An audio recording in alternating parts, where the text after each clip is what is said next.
شروع اللہ کے نام سے جو بڑا مہربان نہایت رحم والا ہے۔ مومنو، کسی بات کے جواب میں خدا اور اس کے رسول سے پہلے نہ بول اٹھا کرو، اور خدا سے ڈرتے رہو، بے شک خدا سنتا جانتا ہے۔ اے اہل ایمان، اپنی آوازیں پیغمبر کی آواز سے اونچی نہ کرو، اور جس طرح آپس میں ایک دوسرے سے زور سے بولتے ہو اس طرح ان کے روبرو زور سے نہ بولا کرو، ایسا نہ ہو کہ تمہارے اعمال ضائع ہو جائیں اور تم کو خبر بھی نہ ہو۔ جو لوگ پیغمبر خدا کے سامنے دبی آواز سے بولتے ہیں، خدا نے ان کے دل تقوی کے لیے آزما لیے ہیں، ان کے لیے بخشش اور اجر عظیم ہے۔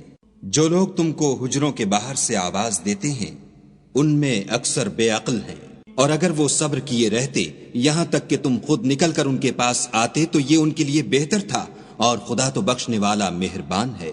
مومنو، اگر کوئی بد کردار تمہارے پاس کوئی خبر لے کر آئے تو خوب تحقیق کر لیا کرو، مبادا کہ کسی قوم کو نادانی سے نقصان پہنچا دو، پھر تم کو اپنے کیے پر نادم ہونا پڑے۔ اور جان رکھو کہ تم میں خدا کے پیغمبر ہیں، اگر بہت سی باتوں میں وہ تمہارا کہا مان لیا کریں تو تم مشکل میں پڑ جاؤ، لیکن خدا نے تم کو ایمان عزیز بنا دیا اور اس کو تمہارے دلوں میں سجا دیا، اور کفر اور گناہ اور نافرمانی سے تم کو بیزار کر دیا۔ یہی لوگ راہ ہدایت پر ہیں، یعنی خدا کے فضل اور احسان سے، اور خدا جاننے والا اور حکمت والا ہے۔ اور اگر مومنوں میں سے کوئی دو فریق آپس میں لڑ پڑیں تو ان میں صلح کرا دو، اور اگر ایک فریق دوسرے پر زیادتی کرے تو زیادتی کرنے والے سے لڑو، یہاں تک کہ وہ خدا کے حکم کی طرف رجوع لائے۔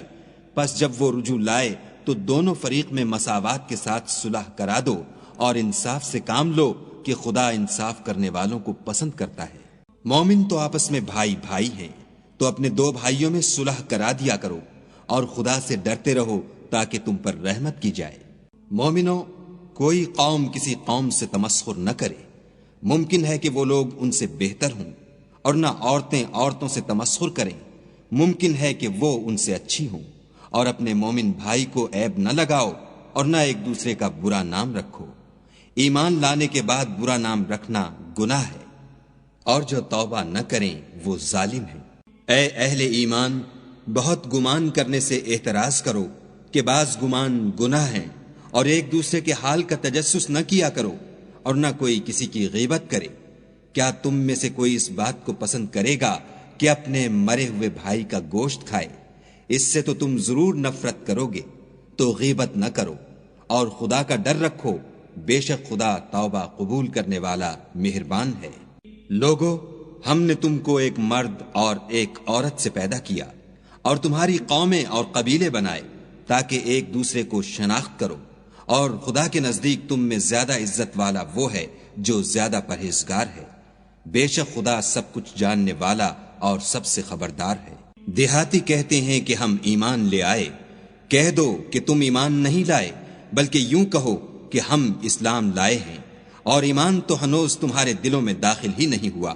اور اگر تم خدا اور اس کے رسول کی فرما برداری کرو گے تو خدا تمہارے اعمال میں سے کچھ کم نہیں کرے گا، بے شک خدا بخشنے والا مہربان ہے۔ مومن تو وہ ہیں جو خدا اور اس کے رسول پر ایمان لائے، پھر شک میں نہ پڑے، اور خدا کی راہ میں جان اور مال سے لڑے، یہی لوگ ایمان کے سچے ہیں۔ ان سے کہو، کیا تم خدا کو اپنی دینداری جتلاتے ہو؟ اور خدا تو آسمانوں اور زمین کی سب چیزوں سے واقف ہے، اور خدا ہر شے کو جانتا ہے۔ یہ لوگ تم پر احسان رکھتے ہیں کہ مسلمان ہو گئے ہیں، کہہ دو کہ اپنے مسلمان ہونے کا مجھ پر احسان نہ رکھو، بلکہ خدا تم پر احسان رکھتا ہے کہ اس نے تمہیں ایمان کا رستہ دکھایا، بشرطے کہ تم سچے مسلمان ہو۔ بے شک خدا آسمانوں اور زمین کی پوشیدہ باتوں کو جانتا ہے، اور جو کچھ تم کرتے ہو اسے دیکھتا ہے۔